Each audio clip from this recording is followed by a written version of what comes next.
Creo que no solo a mí. A todos nos interesa y nos quita el sueño el futuro. De hecho, constantemente estamos pensando en qué va a suceder, estamos haciendo planes, estamos luchando contra lo que sería el tiempo.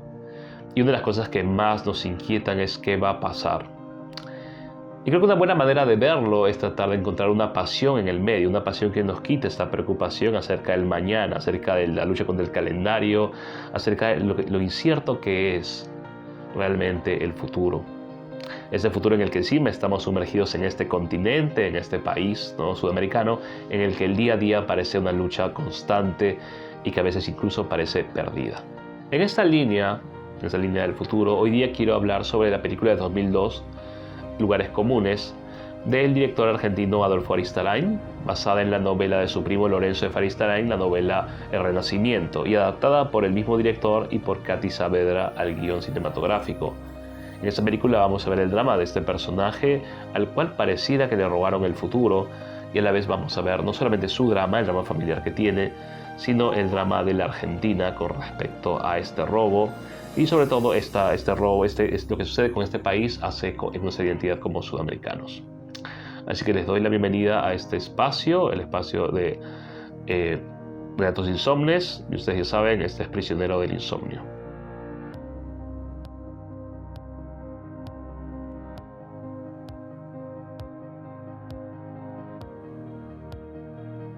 Fernando Robles, interpretado por Federico Lupi, el actor fetiche de Aristarain, es un profesor de literatura. Está casado, tiene su esposa llamada Lili, ¿no?, que es una suerte de figura idealizada de mujer amiga, cómplice, ¿no?, una mujer bastante dulce, pero que sabe poner las cosas en su lugar, ¿no?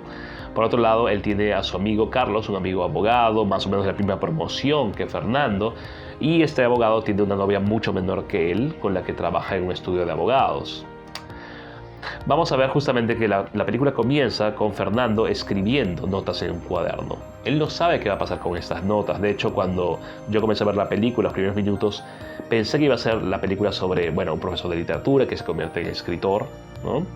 Cuando en realidad no va a pasar esto. Vamos a comenzar a ver poco a poco los problemas que hay en la película. Además, Fernando tiene a su hijo llamado Pedro, que vive en España, vive casado con una argentina también, y tiene 2 hijos allí.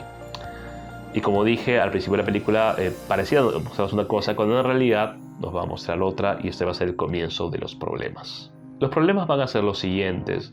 Fernando está a punto de viajar a Madrid, su hijo le ha pagado los pasajes, aparentemente todo va a ir bien. Sin embargo, recibe una notificación. Lo han jubilado básicamente por decreto, es decir, lo han obligado a jubilarse. Fernando va a hablar con el director, tienen una discusión acalorada en la cual vamos a conocer mejor a este personaje, ¿no? A Fernando, o Fer, como lo llama su esposa. Dado que el director primero le dice, ¿usted qué es?, ¿no? Básicamente le pregunta, ¿cuál es tu afiliación ideológica? Fernando le responde, mejor pregúnteme lo que no soy. No soy un vendido, no soy un mediocre, y no soy un tipo que ha sido elegido a dedo como usted. Este diálogo es muy bueno porque, como dije, pone en relieve lo que este personaje es. Este personaje cree en la libertad, cree en ser consecuente, y definitivamente es bastante testarudo. Cuando va a ver a su esposa, al principio quiere ocultarle lo que está pasando. De hecho, su esposa va a escucharlo llorar en el baño. Obviamente tienen más de 20 años juntos, así que ella sabe leerlo. De hecho, se va a preguntar más adelante, ¿es que ella sabe leerme? O mi cara, que yo creo impenetrable, en realidad es un libro abierto para ella. Justamente cuando están a punto de viajar, cuando están en el avión, ella le dice, ¿sabes qué? Dime qué es lo que está pasando. Te ves raro, no me vas a ocultar las cosas. Ahí él revela lo que ha pasado. Ha sido despedido, básicamente, y de hecho él suelta una frase reveladora que da la pista de lo que es para mí, la médula espinal de la película El Futuro. Él dice, me han robado el futuro y me da bronca que alguien decidió que yo era un inútil. Por otro lado, también le dice a su esposa, y eso es otra cosa que vamos a ver en este personaje, su orgullo. Él le dice a Pedro, o sea, a su hijo, ni una sola palabra, ¿no? Yo me retiré porque quise y punto. Antes de lo que acabo de decir, antes de tomar el avión, cuando Fernando ya sabe que ha sido despedido, va a dar su última clase. Habla de Cortázar, habla de Rayuela, dice que no se dejen engañar por el idioma, de Cortázar, por la manera de escribir de Cortázar. Es la historia de amor más desgarradora que existe, y de algún modo da algunas lecciones como para terminar, como para clausurar su etapa en esta escuela. Es una escuela en la cual se están formando profesores de literatura. Y le dice varias cosas que yo comparto sinceramente. Una, que estudiar de memoria no sirve, que nadie va a ser mejor persona por saberse el año de nacimiento de Cervantes. Y él dice también que la misión que quiere encomendarles es despertar en sus alumnos el dolor de la lucidez, ¿no? Que lo hagan sin piedad y que lo hagan de manera constante. Y yo creo que esa es también una visión muy importante del personaje, una misión de ser lúcido, de cómo las letras, cómo básicamente podemos despertar a esto. Pero por otro lado, también como ya dije, este personaje siente que le han robado el futuro, ¿no? Lo cual, como dije, también vamos a analizar en unos momentos. De hecho, es esta visión de futuro y de lucidez la que va a guiar al personaje a 4 momentos clave. Haciendo un poco de spoiler en la película. 1, a discutir esto con su hijo, ¿no? A tener una discusión en un bar sobre el futuro. 2, a comenzar cuando él conoce a un chacarero más adelante con el cual están haciendo una transacción, el chacarero va a hablar sobre la muerte de su esposa y el futuro, la planificación, lo que no pudo prever. 3, cuando su amigo esté hablando acerca de sus dudas sobre si casarse y si tener una familia con esta muchacha mucho más joven que él. Y 4, cuando en un momento él se encuentre con una bibliotecaria madura y atractiva y le ofrezca una suerte de tentación en los últimos momentos de su vida. Así, el futuro como tal va a ser desconcertante y al mismo tiempo va a ser una inquietud. Así, si vemos lo que acabo de decir, ese personaje se divide entre lo que es esta visión de futuro y también la lucidez. Por otro lado, la lucidez y el futuro pueden ser esperanzadores, pero también pueden desencantar. De hecho, en casi la mitad de la película, cuando él está hablando con la hija del chacarero con el que trabaja, la hija una niña, le ofrece un libro. Le dice, bueno, puedes leerlo, si te gusta, te lo quedas, si no me lo devuelves.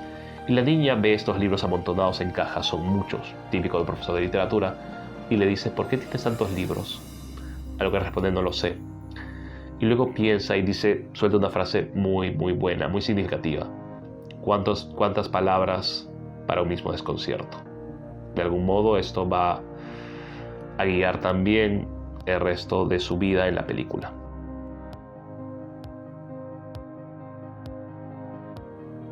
Hace algunas semanas, más de un mes, estuve en Madrid y no podía dejar de pensar cuando yo estaba allí en lo que justamente Fernando piensa cuando llega allá. Él piensa, quiero aceptar las cosas como vengan y disfrutar de este país de fantasía, tomar las cosas como vienen, disfrutar de este país de fantasía antes de regresar al futuro incierto que me espera en Buenos Aires. Y creo que es lo que la mayoría de gente latinoamericana cuando viaja siente, ¿no? Porque ve las cosas de otro modo. Por otro lado, también vamos a conocer mucho más a Fernando cuando reflexione sobre su hijo, su único hijo en realidad. Y aunque parezca cruel, incluso él piense que su hijo, que la paternidad como tal fue una decepción, que su hijo nunca cumplió las expectativas que él tenía para él, y dice también, ¿no?, que por un error en los cables genéticos el pibe, se emperró en tomar siempre las peores decisiones, en siempre tomarlas mal. Pero él dice que lo único que le satisface en todo caso, la única alegría que tiene como padre, es que Pedro resultó ser una buena persona. Ahora, esto no sé si es suficiente cuando tú piensas que tu hijo merece algo mejor, o sobre todo cuando piensas que se ha traicionado en su camino hacia lo que se supone es la felicidad. De hecho, si van a YouTube y buscan lugares comunes, el futuro, van a ver, lean los comentarios. En los comentarios van a ver mucha gente peleándose por esa escena, mucha gente que está muy satisfecha con la actuación, mucha gente que está muy satisfecha con el mensaje que le da el padre al hijo, y mucha gente que toma el partido del hijo más bien, ¿no? Y acusan al padre pues de ser básicamente, sí, claro, típico discurso de izquierda, qué sé yo, ¿no? Cuando en realidad pienso que podríamos leer el discurso del padre, el reclamo que le hace a su hijo por el futuro, como básicamente una manifestación de amor. Pedro le propone a su padre, a Fernando, que se vengan a vivir a Madrid. Le dice, vénganse a vivir, yo los banco, yo les doy plata, entre la jubilación que ustedes tengan y lo que les doy, les va a ir bien. Sin embargo, Fernando le dice que los atenienses tenían esta ley por la cual si no podían adoctrinar a los hijos o darles un oficio, estaban eximidos de ser mantenidos por ellos, ¿no? Y le dice, tú estás eximido. Y después viene todo un reclamo cada vez más airado en el cual le dice, tú elegiste traicionar lo que eres. Tú escribías porque el hijo era escritor y elegiste traicionar esto para vivir con estatus. El hijo suelta este reclamo acerca de que, ¿qué tenía que hacer? Traicionar el futuro que tenía con mi mujer, con mis hijos. A lo que Fernando responde de una manera que para mí ahora todavía es significativa: nadie tiene el futuro. El futuro es una ilusión que el sistema emplea para hacer que la gente se acobarde, para hacer que la gente agache la cabeza y que básicamente acepte servidumbre, acepte traicionarse, ¿no? En esta discusión, como dije, vamos a poder entender mucho, no solamente el sentir del padre hacia su hijo, también vamos a poder sentirnos identificados con esta suerte de esclavización al mañana, un mañana que es ilusorio, que no existe y que tiene mil y un formas para contradecir nuestros planes. Quiero insistir en esto. Aquí me parece que el problema no es migrar, la crítica no va por ahí, y de hecho basta ver otra de las películas de Ristarain, Martin H., en la cual también Lupi sale como un padre, justamente esta vez sí es un escritor, no un literato, un escritor, cuando le dice a su hijo que la patria es un invento. El problema no es la migración, el problema es cómo se fue su hijo, es lo que le duele a él. Pedro se fue huyendo de su propia vocación, se traicionó a sí mismo, y eso es lo que le duele a Fernando, que de hecho suelta que él siente la melancolía de su hijo porque lo conoce. Al final, entre que hacen las paces cuando se están yendo de vuelta a Buenos Aires, le dice: puedes venderte pero no traicionarte. Y de hecho creo que eso es importante. Uno podría viajar para seguir una vocación, uno podría viajar para desarrollarse, para alcanzar oportunidades que no tienes aquí, pero lo valioso sería no volverte un esclavo de aquello que al final lo único que hace es jugar con tus miedos el futuro. Creo que ser libre, en este caso lo que vende la película, es darle la espalda al futuro, o en todo caso darle la espalda al miedo al mañana. España le lleva 7 horas a Perú, lo cual me parece irónico porque de algún modo también están más adelantados que nosotros aquí, ¿no? Y no solamente Perú, sino Argentina también le llevan horas. Cuando Fernando y Lili regresan a Buenos Aires, la voz en off del narrador, en este caso de Fernando, piensa que cuando uno viaja fuera del país, siempre tiene este deseo, esta esperanza de que algo haya cambiado, solamente para darte cuenta apenas sales a la calle que todo sigue igual, ¿no? Y esta revelación viene así, sin anestesia. Y así vamos a ver que justamente la pensión de jubilación comienza a llegar, no sirve para nada. De hecho, Fernando va a reflexionar que siempre desde que tiene memoria el poder está en los corruptos de turno, la pensión no alcanza para nada, y se van a ver obligados a vender lo que sea que puedan vender, todo excepto su fuerza de trabajo, porque el sistema ha decidido que ya no sirven, que son obsoletos, que son viejos. Y es una realidad, creo yo, que hace eco incluso en el resto de Latinoamérica. Al final van a tener que verse obligados, por una sugerencia de su amigo, de Carlos, a vender el departamento que los padres de Lili compraron para ella, que como dice Fernando era una parte de su alma, una parte de sí. Ella ha vivido, ha crecido en ese departamento. Pero van a verse obligados a venderlo y al final van a tener ese truque con un señor que vive en una chacra en Córdoba. El señor está dispuesto a ofrecer la chacra como parte de pago y el resto en efectivo. Y vamos a asistir, como dije, a otro momento clave en la película, el primero siendo la conversación con su hijo. El chacarero le dice, después de mostrarle cómo planeaba hacer perfumes, que él era obsesivo con el tiempo, planificaba todo, pero lo único que no pudo planificar o no pudo prever es la muerte de su esposa. Él pensó que nunca le iba a faltar, y cuando la vio morir algo se detuvo en él. Incluso suelta algo tipo: quisiera matarme y no me atrevo.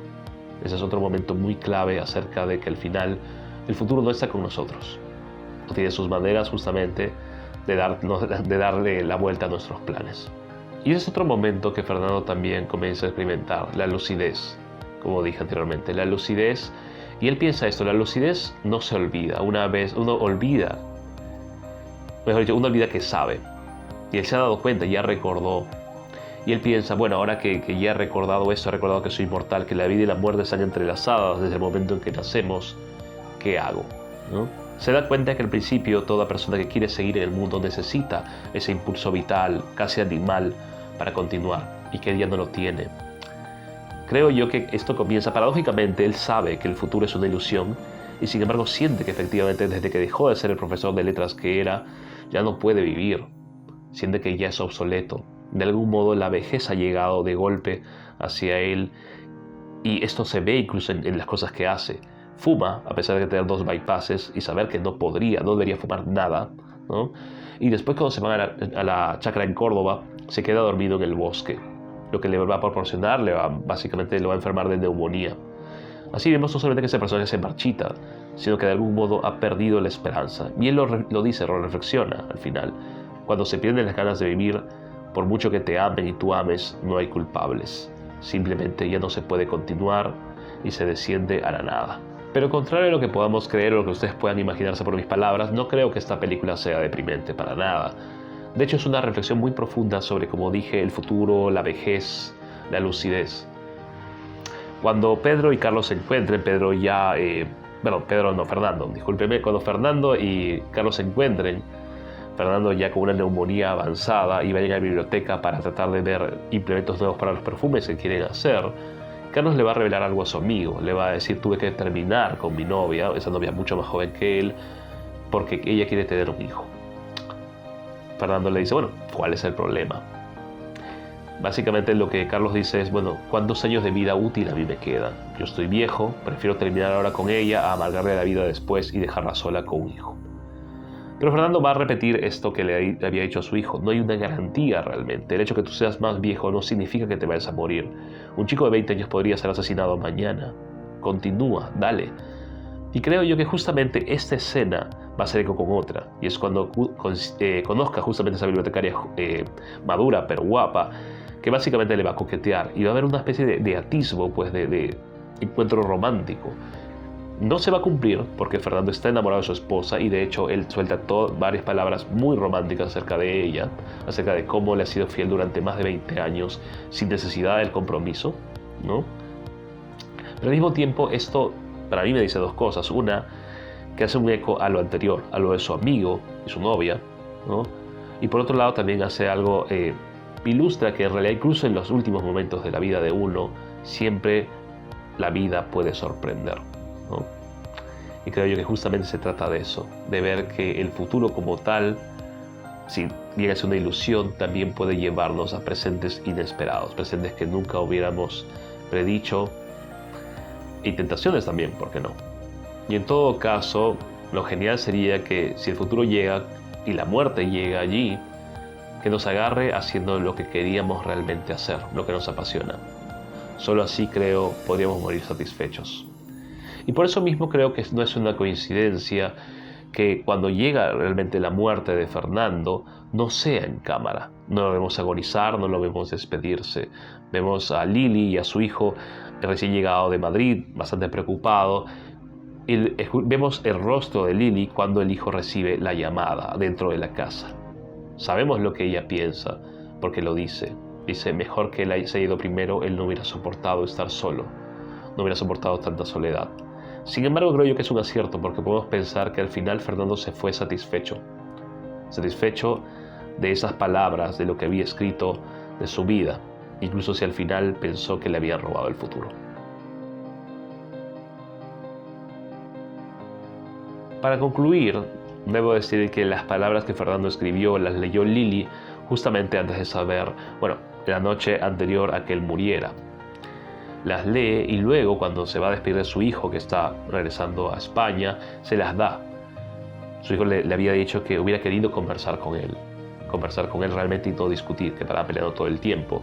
Ella, en un acto de amor maternal, le da las notas de su padre y le dice: esto es para ti, tu papá quería que las tuvieras, imagina que estás conversando con él. Y es gracioso porque en realidad esas palabras, ese intento literario del padre, podría quizá, no lo sabemos, podemos intuirlo, podemos imaginarlo, podemos sentir esperanza, podrían quizá guiar a su hijo de vuelta a este camino que ha traicionado en algún momento, quizá por cobardía, quizá porque simplemente no se sintió apto.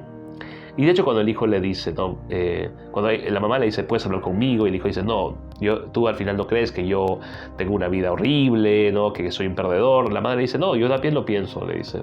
Yo pienso lo mismo que tu padre, ¿no? Y él le dice: no, ¿cómo se llama? No eres un completo fracaso, pero estás ahí. Sin embargo, puedes cambiar. Y creo que eso es importante, porque mientras haya vida, hay incluso esta idea de futuro ilusorio. Hay la manera en la cual podemos zafar de aquello que no disfrutamos y optar por otro camino. El camino que al final es el nuestro. El camino por el cual mejoramos. Bien, recomiendo Lugares Comunes, año 2002. Es una muy buena película. Está en YouTube, así que excusas no hay.